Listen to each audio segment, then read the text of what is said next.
Insurance professionals work hard every day to keep people safe. But as technology transforms the industry, how can insurers protect not only their clients, but also themselves from ever-changing cyber risks? My name's Elizabeth Blossfield, and I'm the host of the Insuring Cyber Podcast, a bi-monthly look into how the world of cyber and the business of insurance are connected. Hi, everyone, and welcome to the Insuring Cyber Podcast. As we discussed a lot on this podcast, cyber attacks are on the rise for a lot of different institutions, and museums are no exception. As more museums and cultural institutions are using technology to do things like display digital works or manage internal documents, the risks are prevalent. So today, to discuss these things with us is John Farley, Managing Director of Gallagher's Cyber Practice. He's returning to this podcast after speaking with me for a previous episode about rising social engineering risks and the cyber insurance coverage concerns that come along with that. If you missed that episode, you can check it out on Insurance Journal TV or wherever you get your podcasts. I'm excited to welcome John back to the podcast, so I'll bring him on now. Hey, John, how are you doing today? I'm doing great. Great to be back. Thanks so much, Elizabeth. Yeah, it's great to be speaking with you. I enjoyed our conversation last time, and I think this is a fascinating topic, so I think it's going to be a great discussion. I was wondering if you could just sort of start off talking about why cyber insurance is so important for art galleries and museums and what they should be looking for in terms of coverage. Yeah, sure. So it's important for a number of reasons. I think about a lot of sort of coverages within a policy, but the crisis management services, first and foremost, are going to be so valuable to anybody that really doesn't have resources to help them respond to a data breach. And many organizations simply don't have that, right? When you think about what's needed when you realize you have a ransomware attack or just fell for social engineering funds transfer fraud, who do you call, right? And so what the policy does is it basically has on a 24/7 basis data breach response experts that are available via one phone call directly to a breach coach, or getting a forensic investigator on a call on a Sunday night to figure out how the bad guys got in, where they went, what information they may have stolen. And all these resources are available to you, on a 24/7 basis. So you've got more than that. I mean, you've got data asset restoration experts who might be very valuable for a museum or an art dealer. You have credit monitoring and call centers when you have to notify a number of people whose information may have been compromised in that attack. So those crisis management services are so valuable because most organizations just simply don't have those resources available to them. Yeah, that makes a lot of sense. And you sort of touched on my next question as well in your answer, but I'm just curious because I'm not as familiar with the museum sector and some of the cyber risks. So what are the biggest risks that are facing museums and galleries today? Sure. So, there's a number of ways you could look at it. First of all, you may have donor information, right, for museums or if they're nonprofit, right? So you may have lots of funds being transferred back and forth across networks. And that's a ripe field for a threat actor who may want to, get in the middle of that and socially engineer one party or the other to send those funds to them, right? And sort of purport to be somebody that they're not. And so it's going to take some training for those folks who are responsible for sending those funds to, say, a bank or to another party to really look out for what might be a social engineering attempt. So really important there. Then, of course, ransomware. That affects museums, art dealers, and really everybody. I don't know one business out there that can function without access to their data, right? So think about all the information you need to access on a regular basis. And if you simply can't, your business stops. And you may have to decide whether or not to pay an extortion to get your data back if you don't have the right backups and you can't get that backup up and running. So it really can bring you to a halt, and you may have an inability to operate and open a museum or open an art gallery or conduct business for that matter in any way. So really important to sort of have the coverages there. Again, we talked about those crisis management experts, but you also have, extortion negotiators that come in and can basically work that number down, right? You can have a 6-figure or 7-figure demand in extortion coming from a threat actor, and you can negotiate that down sometimes by 50%, 75% if you ultimately decide to pay. And then, of course, there's that business interruption loss that you're going to face regardless of paying or not paying a ransom attack, paying an extortion. So huge dollars, and those can also be covered under a policy as well. Right. Yeah, that makes a lot of sense because those dollars can add up. And I know you mentioned in your last answer and sort of at the beginning some of the resources and the experts that are available by investing in cyber insurance. And I know that's probably part of a preparation and response plan is just, purchasing cyber insurance and having access to those resources. But, what are some of the other steps that these institutions can take to protect themselves against cyber incidents? Yeah, yeah, it's about protection, but it's also about mitigation. So I kind of I kind of talk to them about both, sort of similarly at the same time. Having an instant response plan in place is going to be really important for any museum or any art dealer.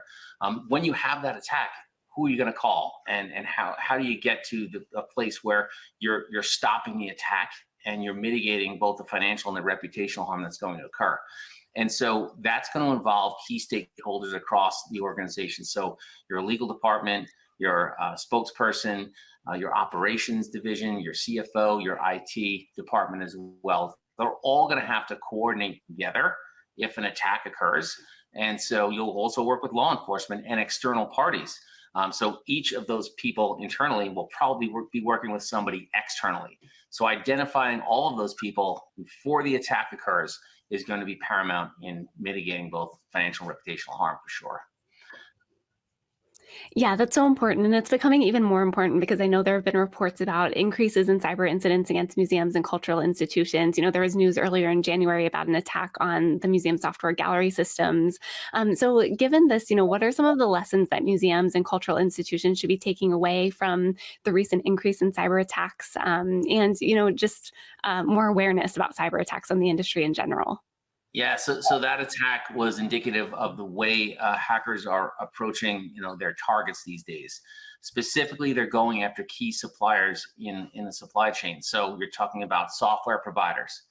And the reason they're doing that is because they know that those software providers probably have hundreds, if not thousands of other clients whose data they take in.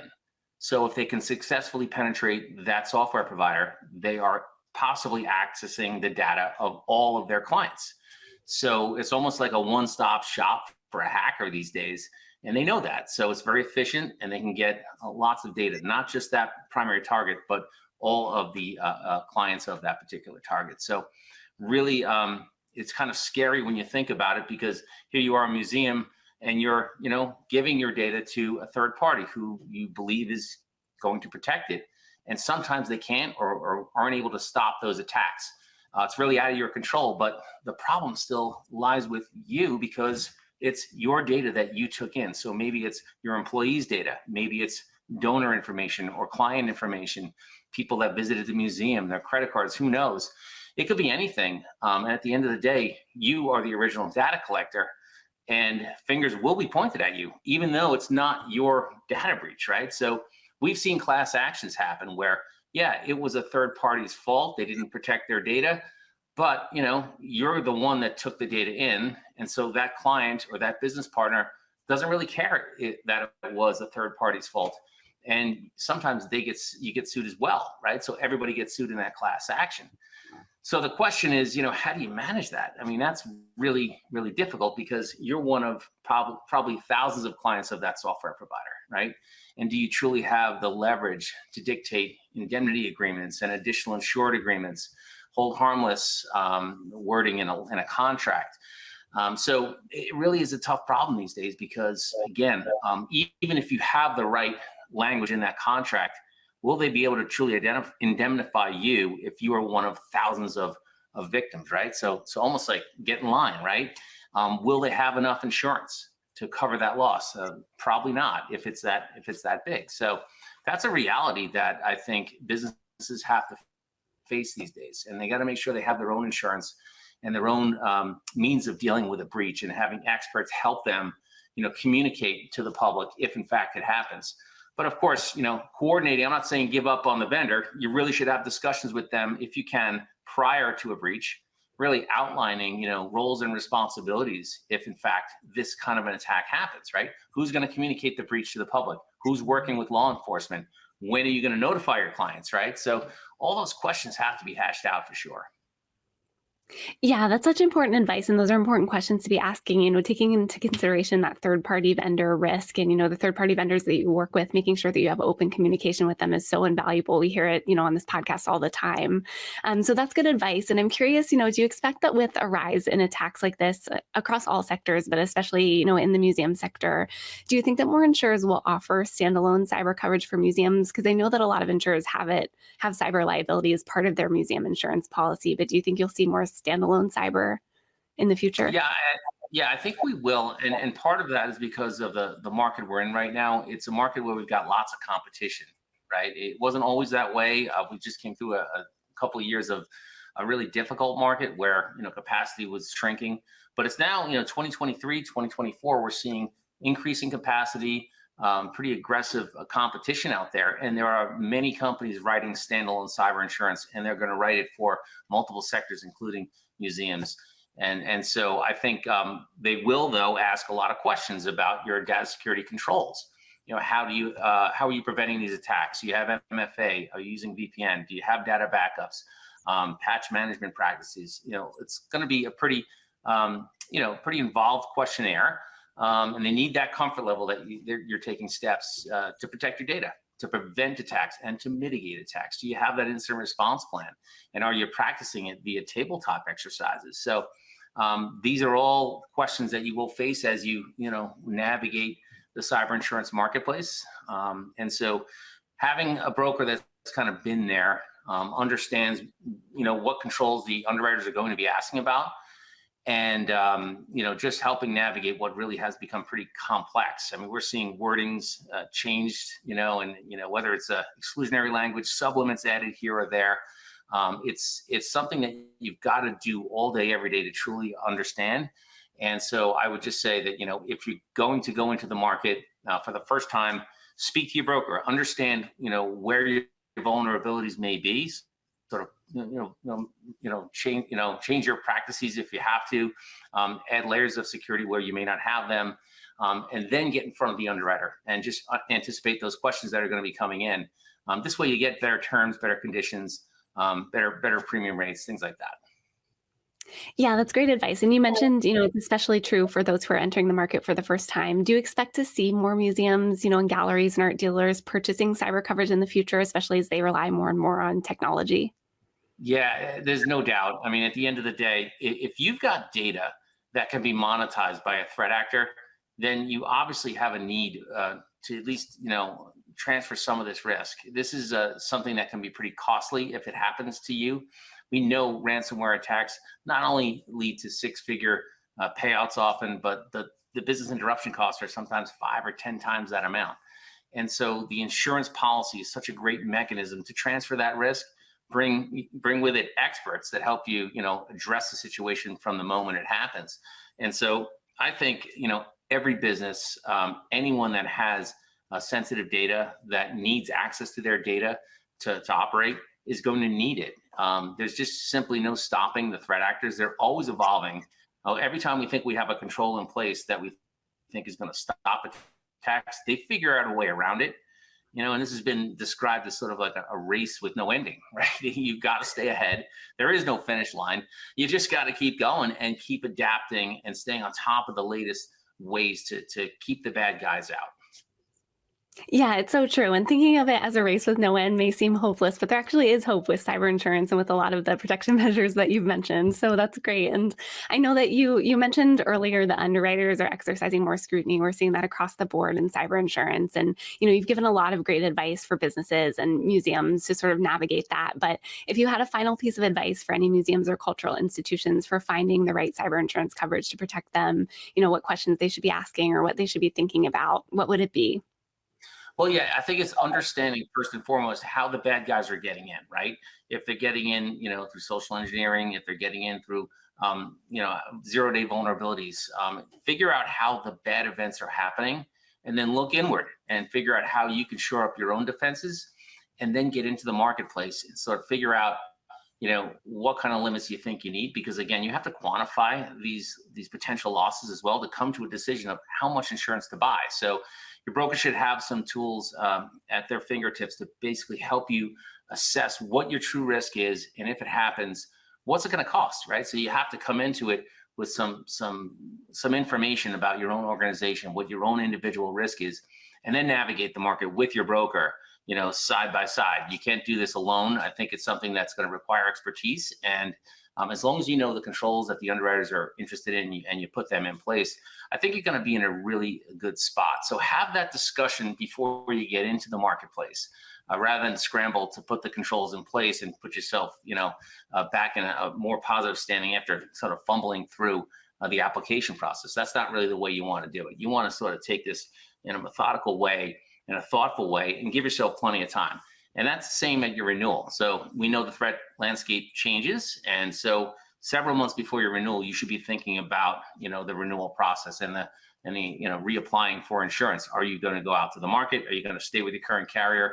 What is required? What are the market conditions, right? Are we seeing more capacity, less capacity?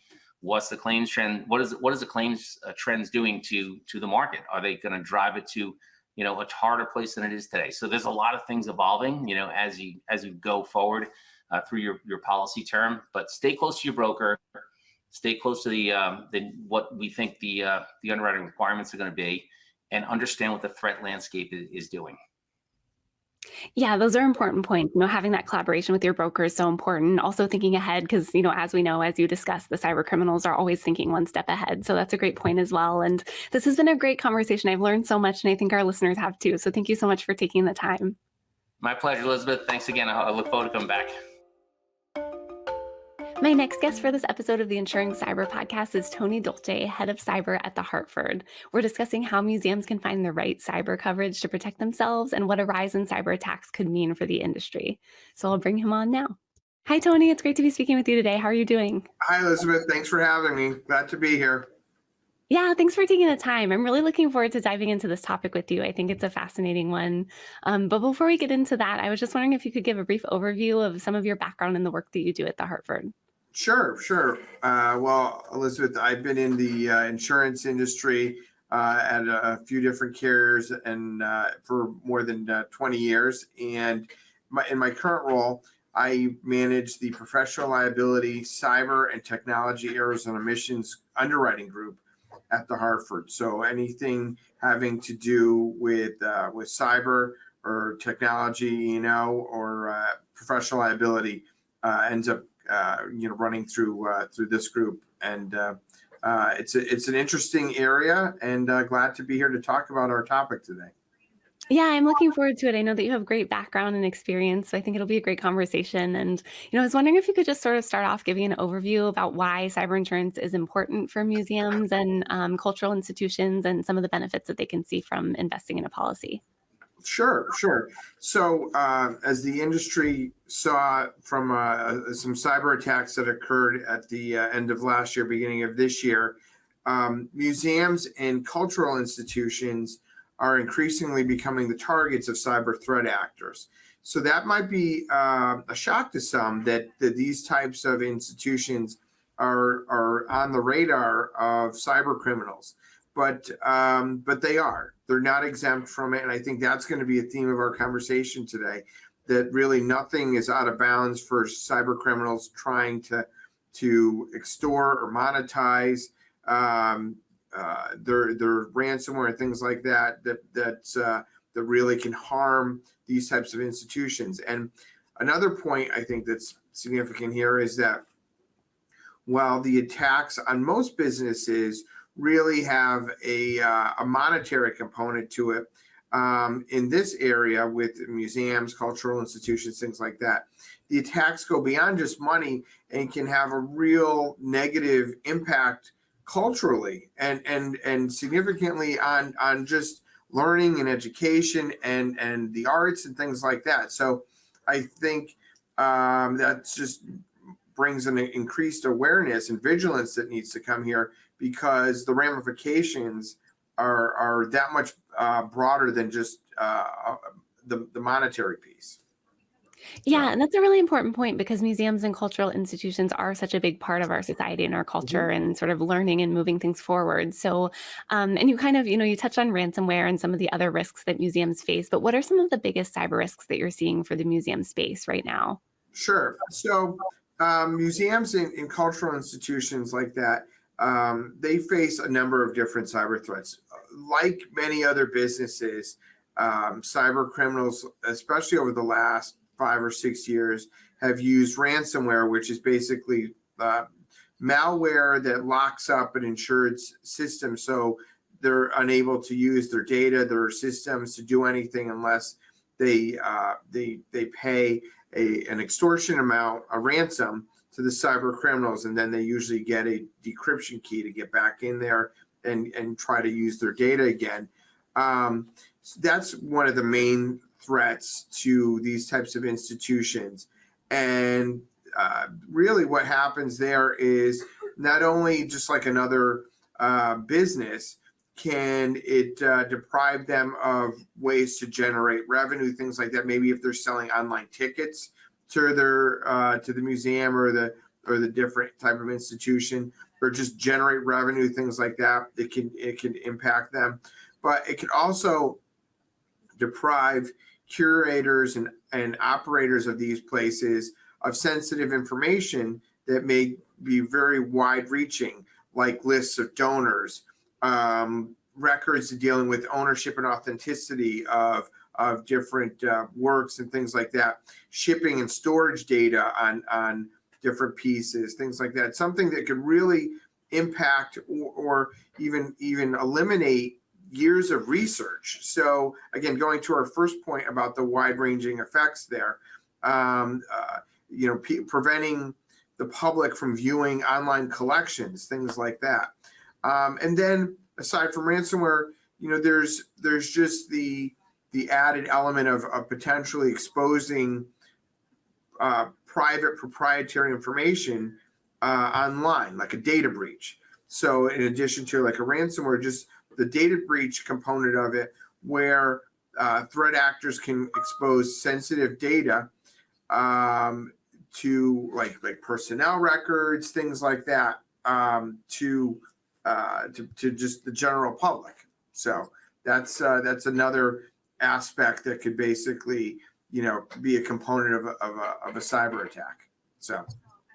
Yeah, that makes a lot of sense. And it sounds like there's so many different facets of the museum industry that a cyber attack can touch. In my research, I came across some articles about how a cyber attack or a cyber hacker can sort of, tamper with research or into these ancient artifacts. And I think that's a really fascinating area too that I wouldn't have considered. So that's a great point. And, given all of this, what are some of the best steps that museums can take to protect themselves against cyber incidents? Sure, that's a great question. So I think really it boils down to good cyber hygiene, and so that is impacting sort of the controls that an institution has in place. Some of those things would be requiring multi-factor authentication. So that's like having multiple ways to verify whoever is logging on is the actual authorized user. So that's a big piece. Another significant step is having adequate backups. So if the system goes down, they have backup tapes or information that they can go to get back online in very short order, and making sure that those institutions back up their material on a frequent basis, and also keeping those backups segmented from their other systems or being online, so that the backups, if the institution is attacked, don't also get affected. So and then some other things to keep in mind are having a good cadence when it comes to updating your software, patching for if there's a vulnerability that comes out that everybody knows about. Keeping up with their upkeep on their system. And then lastly, another piece that sometimes gets overlooked is the human element. So you always want to train your employees on how to act responsibly online. Don't click on strange looking links or attachments that could potentially open up the door to an attack. Avoid the phishing scams and things like that, and avoid social engineering type scams where somebody is interacting with your employees, trying to trick them into giving them information or wiring them money or do something that they would normally not do, but for they're tricked into usually the cyber criminals prey on people's good nature. And so they trick them into sending money or information or letting them in or doing something like that they wouldn't normally do if they realized that they were talking to someone that was actually a cyber criminal. So. Yeah, that employee training element is so important, and those phishing attempts are getting so sophisticated that you can never be too careful with those. So that makes a lot of sense. And, I know you mentioned at the beginning of our conversation some of the cyber attacks that were seen at the end of last year, beginning of this year for the museum industry. So what are some of the lessons that museums should take away from the rise in attacks on the industry? So I think going back to one of our first points is just that they're not exempt from this type of cyber crime. They're not off the radar of the cyber criminals. Even small nonprofit institutions that have, a very noble cause, whether it's a museum or some other type of institution like that, it could still fall victim to this. In earlier days, I've seen situations where even small nonprofit museums that just had a donation box at their front door end up falling victim to cyber criminals. So you would think, just by the looks of it, that no one would want to attack a place like that, but it happens indiscriminately most of the time. So the best thing is to not fall into the pitfall of thinking that you're somehow exempt from this type of cyber activity. Yeah, that's so important. No one is exempt these days. Cyber activity is becoming so prevalent. Right. And I'm curious, given everything we've discussed, do you expect to see more museums and cultural institutions purchasing cyber insurance in the future with, the increased use of technology and the rise in attacks that we're seeing on the industry? Yeah, I think what happens really is, just like other businesses, as long as these entities have the controls that we were just talking about and the kind of good cyber hygiene, they would be good risks to underwrite and have become clients of cyber insurers.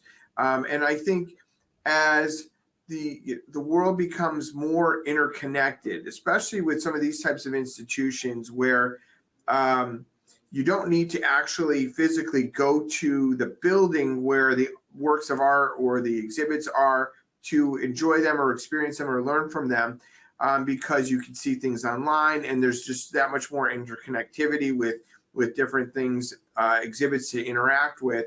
All that extra interconnectivity, I believe, makes it a appealing target for cyber criminals to try to exploit.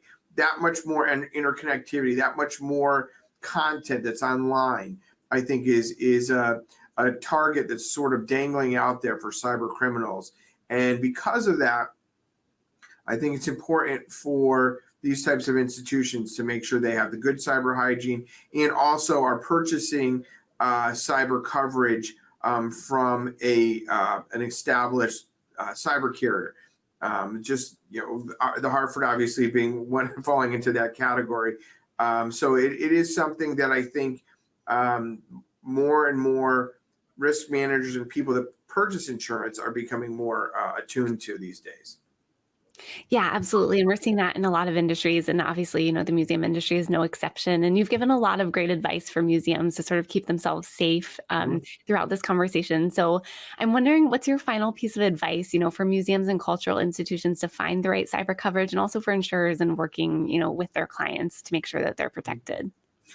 Great question. So my advice would be, in addition to keeping up that level of vigilance, is to find a established cyber carrier that can provide you with resources in addition to, if there is a loss, hopefully there's not, but if there's a loss and everything that goes along with that, you need to be able to have the resources come to bear to help you with that loss. That means an established cyber claim department where the cyber claim handlers are each individual experts in these areas.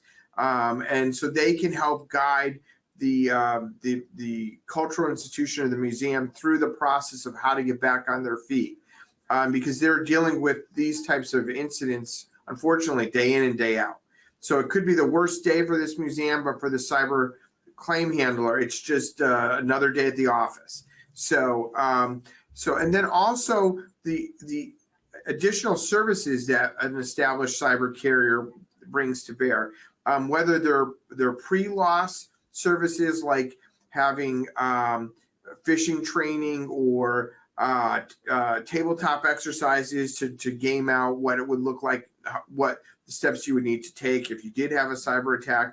And many of these types of pre-loss services can be offered at a reduced rate or complimentary as part of their cyber coverage, which is something we do here at the Hartford. But also post-loss services, if you do get hit with some type of an attack, you have a panel of industry experts and cyber service providers that can come in and help with remediation, whether that's lawyers or incident response coaches, breach coaches, things like that help coordinate the response, forensic experts, remediation experts that are the actual cyber computer experts that can go in there and isolate and eliminate the threats, whether that's notification folks that if you have to notify business partners, they can quickly do things like that. And even down to folks that you wouldn't even think of normally, like a public relations firm that would help you with the messaging and the coordination with the media, because many times you want to get out in front of a situation like that and make sure your messaging is crisp, you're delivering the right amount of information and accurate information. And many times crisis management, public relations firms can do a great job of helping an insured with their messaging and their public relations piece to an incident. So it's a lot there, but really it's just more than just having the coverage for a loss. So it's both pre and post. So. Yeah, that makes sense. There's lots to think about, but you've done a great job breaking it all down for us. So thank you so much for taking the time to speak with me. I've learned a lot and really appreciate your time. Well, thank you, Elizabeth. I really enjoyed it. As more museums are using technology to do things like display digital works or manage internal documents, the risks are prevalent. So today I'm speaking with Joshua Morin, Director of IT and Application Services for the American Alliance of Museums. He has more than 10 years of experience in nonprofit IT operations, and in his current role, he oversees all technology platforms and services at AAM and has an interest in analytics and data projects. He's talking with me today about some of the biggest cyber risks facing museums and cultural institutions and the best steps they can take to prevent these. So I'll bring him on now. Hi, Josh. It's great to be speaking with you today. How are you doing? I'm doing well, Elizabeth. Thanks for having me. Yeah, thanks for taking the time. I'm really looking forward to this conversation. I think this is a fascinating topic, and I've been doing, a lot of research about it. So I was curious, I guess, just to start off, if you could kind of give a big picture overview of some of the biggest cyber concerns that you're seeing right now for museums, or what types of cyber attacks are they typically most vulnerable to? Yeah, great question. Museums are huge assets to our education system, and as such, they naturally love to share information, and you share that information with the public. This comes in many forms, whether it's sharing information about a new exhibit coming up on social media or sharing photos of their staff working with the community. Unfortunately, all of this information is also available to cyber criminals. This makes museums, and to a large extent nonprofits, possible targets of spear phishing attacks.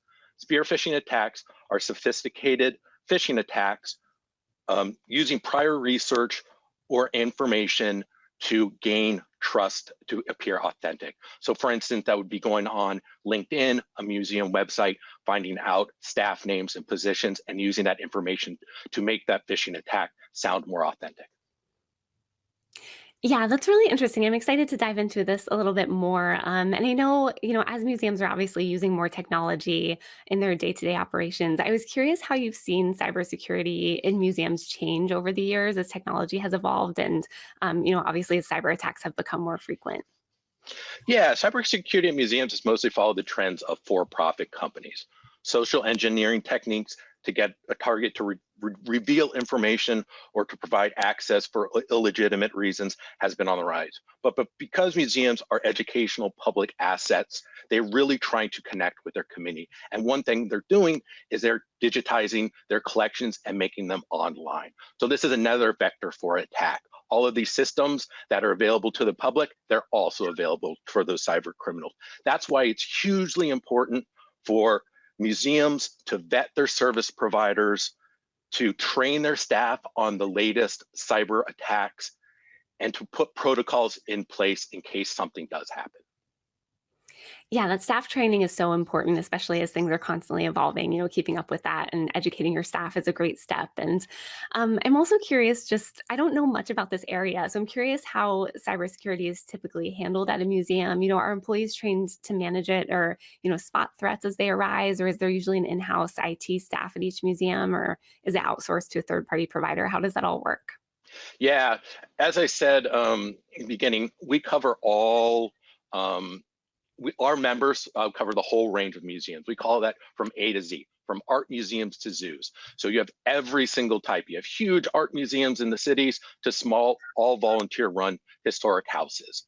So each institution has its own individual way that they handle this. Those larger institutions, they'll usually employ a chief information officer, a CIO, to oversee that. The small institutions, they'll usually outsource that to a managed service provider. So each one works a little bit differently. The thing is, they all are potentially at risk for a cyber attack. So whether you're big or you're small, you're at risk. Yeah, that makes sense, especially in this current environment. And I love that, from art museums to zoos, it covers the whole gamut. And it sounds like there are a lot of really comprehensive strategies in place already. And, you sort of touched on some of the steps that museums can take to prepare for cyber attacks. But do you have anything else to add about the types of response measures that should be in place in case an attack occurs, or what museums can do ahead of time to sort of prepare? Yeah, being prepared is key. I like to say, take a when, not if approach to cybersecurity. It's very likely to happen. We all know the news. We want to think that we're protected from it. So have those protocols in place. Time is so valuable. The faster you respond to any kind of threat, the more likely you are to mitigate that risk. So putting those places in that. In addition, what I like to do, and this is what I encourage with my staff too, is trust but verify. Take that extra second, especially when it comes to those spear phishing or those phishing emails. Ask, is it coming from a legitimate source? Ask that person, hey, you asked me to do this. Was this in fact you? What these people do is they prey on urgency and looking authentic. So it'll be, a spoofed email from a boss saying, hey, can you, buy X amount of gift cards? And that employee wants to be very responsive.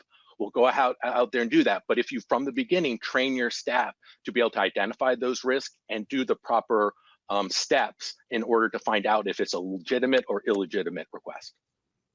Yeah, that's such an important point, because so many cyber attacks come just through clicking on a bad link in an email, or, responding to something that you think is legitimate and it's not. So taking that extra second to sort of second guess and ask yourself whether it's legitimate can save so much time on the back end, if an attack were to occur. So that's a good point. And I know some insurers offer cyber insurance for museums and cultural institutions. I was curious if museums typically have cyber insurance in place as part of their response plan, or, is it something that more museums will likely invest in? Yeah, definitely. There's a lot more conversation going on about cyber insurance. And it's certainly something that we encourage any museum that has the financial wherewithal to get. They should definitely look at their options. I think it very much mirrors the for-profit community. Those type of policies, and people and the museums are definitely following suit by looking into it. Yeah, that makes a lot of sense. That cyber insurance is so important. And maybe I'm biased because I host a podcast about cyber insurance, but it's definitely true. And I also, as I was researching this topic, I was reading a lot of different articles, and I was reading that often generations of curators will have, sort of researched and documented information about a piece of art or an artifact in a museum, and that data could be lost or even tampered with in the event of a cyber attack. Is that a concern that you're seeing for museums? And, how could something like that affect the industry overall? Yeah, absolutely. It's funny that question reminds me of a story. It's probably 10 years old now, but the Hershey website got hacked and a recipe was changed. So this simple little thing of just going onto the website and changing one little recipe, they didn't release any information about it. No one ever does when there is a cyber attack. But who knows how long that recipe was incorrect and how many people used that and how that reflected poorly on Hershey. Again, I don't have any prior knowledge into it, but I take that to your question of museums are one of the most trusted fields when it comes to the general public. We have our research on our website that states that. So maintaining that trust is huge for the field, and anything that can erode that trust is a major red flag for us. So to your question, cyber attacks really can negatively impact that trust and really hurt the field overall. Yeah, that makes a lot of sense. And I know, we were talking at the beginning about how digital art and digital art exhibits are becoming more prevalent in the museum space. Is there a risk of cyber vandalism for pieces of digital art or potentially hackers, tampering with these exhibits in any way? And I would imagine that would also go back to your point about eroding trust in the industry. So how are museums, sort of approaching those challenges? Yeah, honestly, if it's connected to the internet, it can be hacked. So that's just a reality of it. Fortunately for museums, they have a long history with websites and online collections. So they're really good at this, and they've been doing it for a long time now. So anything that goes online, whether it's a piece of digital art or an online exhibition, can be hacked just like the website can be hacked. So those same protocols, that same response plan, you have it for those collections as well. Yeah, that makes sense. And I can imagine that working in the museum sector, you're very detail oriented. So I'm sure this is something that many of these institutions have thought about in depth. But given everything that we've talked about so far, you've given me some really interesting information. What's your final piece of advice for museums or other cultural institutions to sort of navigate this environment of rising cyber threats? Yeah, absolutely. Like I started with that museums are a very sharing, open field. And we want to maintain that. The answer is not, as an IT director, I say, take it off the internet. It can't get hacked that way. But that's just not the reality we live in. We want to be pillars in the community and to keep that trust, keep earning that trust.